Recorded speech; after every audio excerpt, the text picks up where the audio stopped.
All right, let's do the countdown.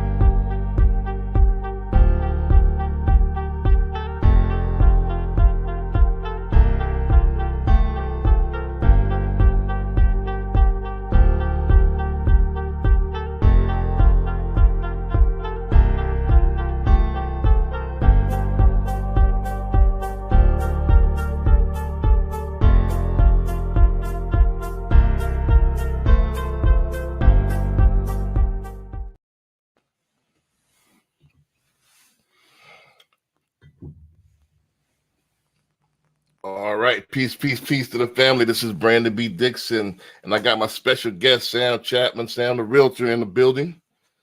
So we're gonna go ahead and just get hot right into it. Let's do the introductions real quick. I'm gonna introduce myself. I'm gonna let my guest add a platform and introduce himself, and we're gonna go ahead and get it started. Let me get my banners up here. Bam. My name is Brandon B. Dixon, NMLS 1541210. At Billionaire Loan Officer on all social media. I am a mortgage broker by trade. Also, I'm a luxury agent as well. So I'm on both sides, the loan officer and the agent, Houston and Atlanta. So you go to my website, www.applywithb.com, if you want to book me for a consultation, or if you want to go ahead and apply for a mortgage. That's the spot to do it. Also, you can call me 24/7, 832-775-8357. You can call me 24/7. As long as it's about business, I'm ready to talk real estate. So I got my special guest in the building, Sam Chatman. Sam, go ahead and tell them who you are, where they can find you, all of your, That's right. Yeah. So listen, I am Sam Chatman. I am based in Georgia, Atlanta, Georgia. I cover almost all of Georgia. So any of your needs here in Georgia, I can take care of. You can hit me at 678-536-8746 or on social media at Samuel Travarian. And that's SamuelTravarian. And that's who I am. So let's jump right into it, Brandon. Gotcha. So, man, let's start off with the basics. Everybody wants to, get the not only what you do, but the why. So, of all the things that you could have been doing, why real estate? Why did you choose the real estate as your profession? Why did you choose that as your calling? So listen, I grew up in real estate, and I always, I tell people I've been in real estate way over a decade, and they're like, over a decade, you only look 10. And I said, man, let me tell you, I've been in the game for a while. The cool thing about it is my background has been contract negotiation. I went to college, got my degrees. I also been in retail. I've been a general manager in finance as well. So I ran a whole finance branch as well. And doing all those things, I said, let me put it all together and do something that I love. And that's real estate. I think real estate is so important because that's how we acquire wealth as people. And my ultimate goal is to help people acquire wealth, and that's through home ownership. And that's why I do it, because I grew up in it. Everything I've done has revolved around it. And so that is me. And that's why I do it. Gotcha. So you basically, this was born to almost like almost like the family business type thing. Almost like the family business type thing, exactly. But everything I did related right back to real estate. Even on Sundays, we go riding around looking at houses. This is a family thing that we do. Every family have their things that they do, and that's what we did. But then taking the ability to write contracts, negotiate contracts, and teach laws, all those things combined together, it just makes real estate and it fell right into what my calling is. So. Gotcha. So you've seen the markets do all kind of different things, ebb and flow and go up and down. I know this is a different, I hadn't seen this since 2008 or so. Right. What do you see the next year for real estate? I know everybody's doing the slogan "Stay alive to 25," but what do you see for 2024? Also, let's expand on that. What do you see for the next 5 years as far as real estate? You could add in the NAR decision if you want to talk about that as well. Yeah. So what's your projection? So when I'm looking at real estate, I look at a couple of different ways. One of the most biggest things when it comes to real estate right now is the mortgage rates.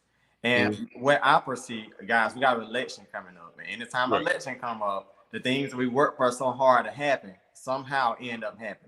So I do think that an election will cause the rates to drop. I do foresee that to happen because we have an election coming up and we need somebody to be in office that can really help make home ownership affordable. And so partnering those things together, I foresee those things to happen. Now, when I'm talking about the market, I'm specifically talking about the market that I'm in. I'm in the Georgia market. So keep in mind the Georgia market is different from Florida, from Texas, from Tennessee, all of the above. So when you look at the market, it's important that we look at the market for the area, not as an overall. Okay, that's the biggest misconceptions that people do. So here in Georgia, if I pull up homes and I was with buyers today and yesterday, and I was showing them that because the rates have went up, price points have dropped from 2021. Okay, it's a seesaw effect. So when rates go up, prices drop because the homes have to sell. So we've seen a lot of price points drop. Now that drop takes place in different categories. If you are, shopping up to $400,000, that's one category. If you're between 500 and 800, that's another category. If you were at $1 million and above, that's a different category. What I'm specifically talking about is those combinations combined in the state of Georgia. We are seeing a drop in prices due to the interest rate increasing. Now, keep in mind, real estate is just like fashion. What goes around gonna come right back around. So where we are now, this isn't the first time that we've been here. We had in the past years ago where rates were at 8%. It's just a revolving door. So if you're really trying to figure out what's going to happen in real estate, it's about looking at what happened in the past because it's going to come around again. So for next year, I do think that the rates will drop some due to the election. I do think that prices are going to kind of stabilize. And then I do want to also add to Brandon to kind of capitalize on the question. People say, are we in a seller's market or a buyer's market? I think that right now we're in a sweet spot because in order to close a deal, it's not just the sellers having to really give up or the buyers having to give up. Right now, as a deal closing day by day, we're seeing that both the seller and the buyer have to come together and give. Okay. Right. And this is a part of the market that we just haven't seen a lot. And that's where we at. We're in what we call a sweet spot. Right. So just to expand on that, what do you think? Will it affect? I don't know this year, but if you outlook 5 years, what do you think the NAR decision would do to the business, if anything? I think that right now, as far as the decision when it comes to that, and I'm gonna speak on it a little bit in more to depth so you guys understand. When we talk about the NAR decision, what I'm really focusing on is buyers having to potentially cover the commissions for their own agents. Okay. That's the portion where I'm going to focus on. So speaking to anybody that's watching this live here and you guys are in real estate and you represent the buyer, it's going to be pivotal that we really make it known the value that we bring to a buyer because that's going to help keep the buyer interest of why I need a realtor. Okay. If I'm selling a home, keep in mind, if you are buying a home and I'm the listing realtor, my job is to protect and do the best interest of the seller. So I won't be representing the buyer at that point. So with that being said, there's been a lot of confusion where buyers say, well, hey, can I go in and put an offer on this deal because you're not paying an extra commission? Can we come off the price? Or can it go towards closing? And that's not how it works. Okay. Right. I think in order to make this situation kind of move forward, it's about really engaging in how people understand that we as realtors are very valued, especially from a buyer perspective. And if we do that, there's nothing to really worry about. But if we're not putting in the value, putting in the work, making people understand why it's important to have a realtor as a buyer, that's what's going to change, your potential career when it comes to representing buyers. Right. I gave my 2 cents the other day online. I think what happened is I don't think anything will change myself personally, but anytime, especially anytime soon. But I think if they do change it, and it's first of all, it's unconstitutional. We already decided on the listing side that we negotiated on the price. What I decided to do with my commission and split it with a buyer's agent is kind of up to me, So it's all negotiable, So and I think even if I think without that chum on the buyer side, I think that the action is going to be make it harder to actually to sell your home at that point. Right. So also on the flip side, if I'm a customer looking for a buyer, yes, it's going to be harder for first-time home buyers for representation.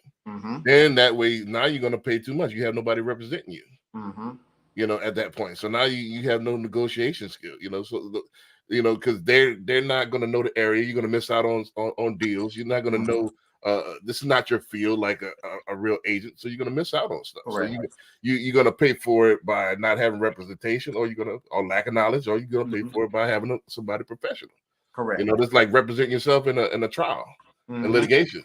Would That's you do that if you're not an attorney? So, and then the people that already, I said this online as well, the people that always discount their services, yeah, you can find agents that will work for 2%, 1%, 1.5%. But if that's how they operate their business, the best thing they could do is roll back their price. How do you think they're going to do as far as representing you? They're going to think that's the focal point, to roll back the price of your situation, of your offer, of your house. So that means they have no sales skills, no negotiation skills. So yeah, those type of agents come a dime a dozen. You get what you pay for. You get what you pay for. So if you want a cheap discount, they got plenty of them out here. Exactly. You know, and if that's what they want to do, drive down the price, it's going to be, the customer's going to suffer at the end. Right. You know, so with that being said, I don't want to dwell on that too much, but so I think, do you represent like buyers? Like what's kind of your niche? Like, you know, everybody is, you know, kind of do a little bit of everything. Everybody want to do listings, but what's your particular niche? Are you a listing agent, you're a buyer's agent, you're leasing? What's your niche in the business? So I'm 60% buyers and 40% listings. Okay. So the cool thing about me is that I have a very good mix between buyers and sellers. And just advice for people: how do you get to the seller side? How do you get more listings? And the key is getting more buyers, because what happens is when you get those buyers, eventually those buyers will turn around and sell. Right. And then that's when you start picking up your listing. So I think the best thing to really say is that you grow into a listing more heavy listing realtor over time. Right. And that's going to be key. Right. So you're basically a buyer's agent. So this gonna, if it changes anything, definitely affects you directly. As far as, do you do a buyer's rep already, where it's like, all right, regardless of what's out there, do you still get paid the same thing, or you just kind of, hey, whatever they're offering, or do you have like a standard set price, like from the get go? You mean from the seller? From the seller, from the buyer. When you take a buyer on, do you have them, hey, if the seller's not offering this is my flat fee? So you know. No. So for us here, typically how it works, that 6% will come from the sellers. Luckily, keeping fingers crossed, I've never had anything flop with a buyer to where I would have to have that flat fee in there. And I choose not to, just because the volume that I do, it compensates for that in a way. And so I just really focus on just closing that deal. Gotcha. Yeah. Right. The next question, I got a couple more questions that we could roll out. We making pretty good time. We got about 10 minutes or so. But why, you know, I know we got a bunch in Houston. I know there's 40,000 agents just in Houston. I know there's similar in Atlanta as well. Why should a customer choose you? Why would you, you know, go ahead and give them your elevator pitch on why they should choose you to represent them and or choose you to list their house? Right. I think the key is this, and I can say anything I want to say. My record speaks for itself when you're closing deals, because I've been in the market for such a while now, 3.5 years under my own license, grew up in real estate. I have the track record to show that I can really close deals. But here's the key. My firm belief is this: when you in life, we all here for a certain period of time. I think that's really key, and that's really understood. Okay. When you understand what you like to do, that's how you understand what you're called to do. Okay. Right. And so I know I like real estate, so I'm called to do real estate. And so when you operate in your calling, at that point, you're awakening your gift. Okay. So with that being said, I always operate in my gift. So when I operate in my gift, all my deals and relationships roll smoothly because I'm very determined. The cool thing about me, and I'm just going to say this, is that I'm just not a realtor that say, hey, I want to get my real estate license. In real estate encompasses a whole bunch of things. Real estate encompasses property information, knowledge. Real estate encompasses law. Real estate encompasses contract understanding, negotiation. Real estate encompasses so many things, including operations. So if you look at my background, if you look at my resume, for finance, I've been a general manager of finance for years, so I ran the whole branch very successfully. When it comes to contracts, I'm paid by big corporations to negotiate contracts, something I've been doing for 16 years. When it comes to understanding the market and the field, I've been in the market and field for years. So I'm not just coming in saying, hey, I want to be a realtor, represent you. I've had a background of knowledge and experience that has allowed me to be successful in this role. And there's a difference between me and other realtors. Some realtors pick this up as, hey, I want to make extra money. Some realtors pick it up as, hey, I'm interested. It looks fun. I want to do it. But when you have the background that support every different facet of real estate, and then you hop into the ram in that driver's seat and you are the realtor, that's a force to reckon with. Okay. Right. And that, listen, Brandon, and that's that on that. Okay. Right. Yeah, I would say most of them. I would say most 90% of them in our area in Houston is part timers. And they just after they exhaust their family and friends, they don't know how to. They don't want to embrace the fact that we're professional salespeople, A, or lead generators, B. Right. If you want to be successful in this business, you have to be. You have to know how to sell and market. Period. That's the blocking and tackling of this business. That's the key, and I think that too is so many different realtors, especially here in the Atlanta area. There's a lot of realtors here in Atlanta, but they have to understand that being a realtor is more than what we see on social media as far as showing properties, as far as doing live videos and dressing up. That's not even a realtor. I tell people that realtor is somebody that's going to go over a contract, understand the contract, hold all parties liable for the contract, make sure the contract is in the best interest of the party that they're representing. I tell people that being a realtor is like being an attorney. Right. It's a serious role. It's a role that you have to understand is very serious. You have people earn this money online. You have so many different financial obligations that's online and liability that's online that if you don't understand it, there will be a train wreck. And so that's why we see so many people that have license that's not selling at the volume that we're selling real estate. Is because you have to be knowledgeable. You have to understand how to work those contracts.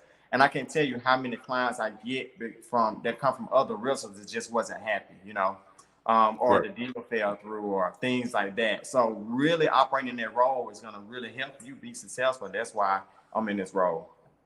Gotcha.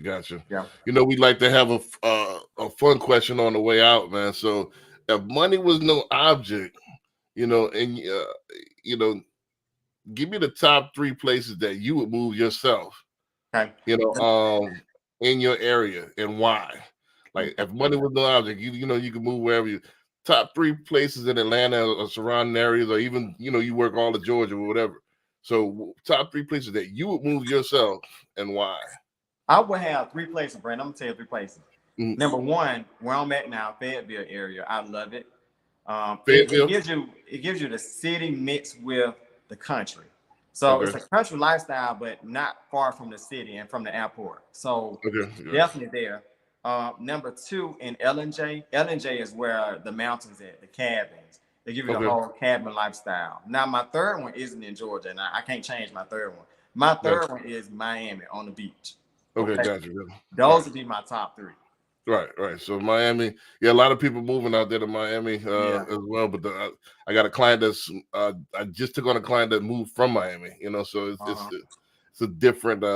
It's almost like the Galleria in area. Everything high rent and everything's high end out there as far as real estate, high market real estate. But man, I definitely appreciate it.